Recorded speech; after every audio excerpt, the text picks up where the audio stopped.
welcome to the Regina District Chamber of Commerce Luncheon Series.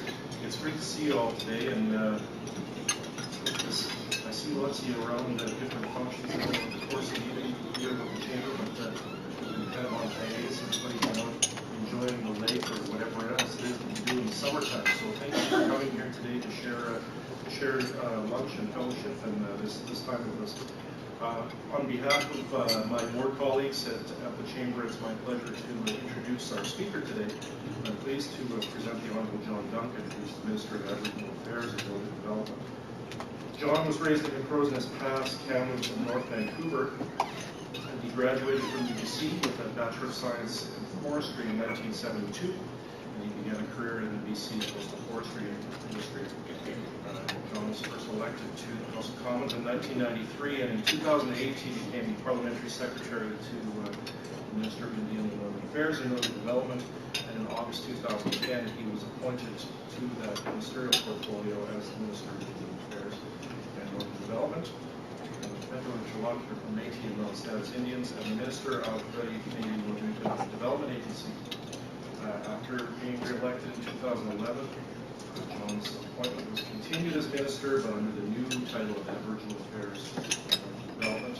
We had a good chance to speak over the lunch table today, and I got some fishing tips from John, so I'm interested to hear his comments today, and please join me in welcoming the Honourable John Duncan.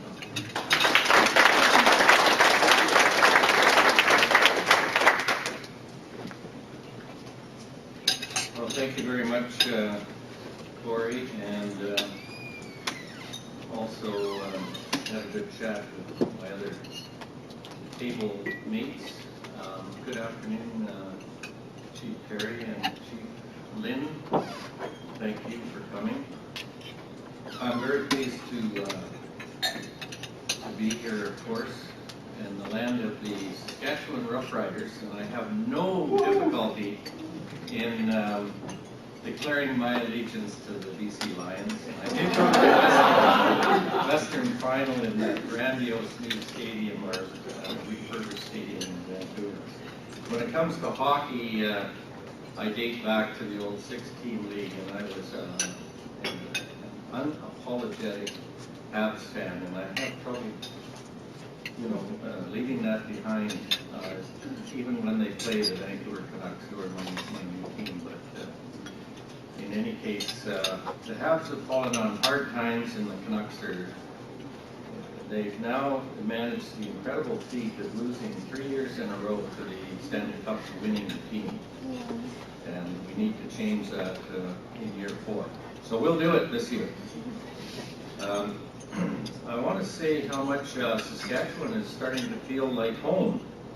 A few weeks back, I was in the province to sign an MOU on framework for self-government with Whitecap Dakota First Nation. I was here again in June to participate in the 4th national event of the Truth and Reconciliation Commission. Before that, I helped kick off the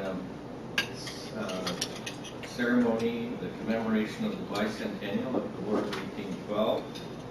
And I was back here earlier this month for the Back to Batoche celebrations. I am pleased to see so many business people, industry representatives, Aboriginal leadership, and elected officials here. What I've come to talk about is important to all of us, and we all have a role to play in addressing it. I'd like to talk about our government's #1 priority, which is economic growth and job creation. I'm happy to say that on both fronts, Canada is in good shape, especially when we look at the situation facing countries around the world. We have fared better than most in weathering the economic storm of recent years. Since 2006, the Harper government has worked hard to support the security and prosperity of Canadians and to promote business investment, economic growth, and job creation across the country. In Saskatchewan, demand for natural resources coupled with a strong economic foundation leaves you well positioned for further growth, for further investment, and sustained job creation. Saskatchewan is expecting growth of about 3% this year, the second highest in the country. Well-paying jobs are being created, and the provincial unemployment rate is expected to remain below 5%. Saskatchewan's a place of opportunity where people from across Canada and from outside of Canada come to find work, invest, start businesses, and raise a family. And why wouldn't they? Saskatchewan's economic growth has created demand for labor, and meeting that demand is pushing you to look outside your borders. As a result, the province has become a net recipient of migration from elsewhere in Canada, reversing a decades-long trend. The province is also attracting close to 10,000 new Canadians annually. Even with this, you still don't have enough skilled people to fill the jobs of today and tomorrow. The Saskatchewan Labour Market Commission estimates that the province will have a labour shortfall of 120,000 workers by 2020. I've heard estimates of 21,000 mining jobs in Saskatchewan going unfilled in the next few years. A labor shortage could stall growth and it prevents Saskatchewan from reaching its full economic potential. That's not good for you. It's not good for Canada. Our challenge is straightforward: how to fill future job vacancies with skilled workers and allow economic growth to continue. This is an issue not just for Saskatchewan, but for all Canadians. And the solution must include Canada's Aboriginal population. The Aboriginal population is the fastest growing segment in the country, growing at twice the rate of the broader Canadian population. By 2026, it's expected to rise to more than 1.5 million, with 40% of that number under the age of 25.